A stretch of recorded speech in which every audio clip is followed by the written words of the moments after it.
In today's video, I'm going to teach you how to enable custom transaction numbering in QuickBooks Online. This feature can be incredibly useful for businesses looking to personalize their invoice process or maintain a specific numbering sequence that fits their accounting needs.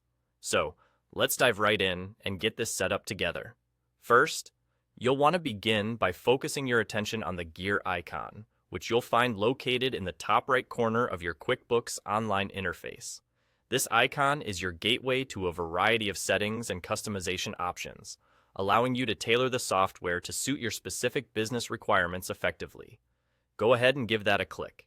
Once you're in there, you'll be presented with a menu of options.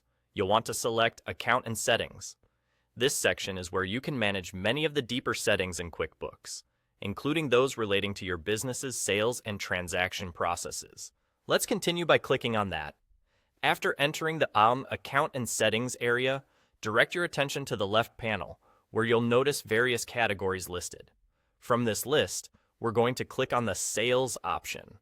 This is the section dedicated to managing how your sales transactions are handled, including invoices, estimates, and sales receipts, among others. Under the Sales category, you'll find a section labeled Sales Form Content. Clicking on this will open up further settings that directly impact the way sales forms are generated and displayed. Here's where you can implement several customizations, enhancing the way your business's transactions are processed in QuickBooks. Now, within the Sales Form Content settings, you will see an option to enable custom transaction numbers.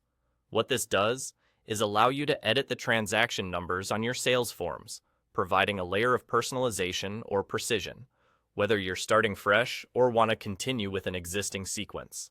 To enable it, all you need to do is click on the switch next to Custom Transaction Numbers. You'll see it turn green, which signifies that this functionality is now active. This simple change opens up new possibilities for how you manage your sales documents. With the feature enabled, be sure to save your changes. You'll find the Save button typically located towards the bottom of the screen.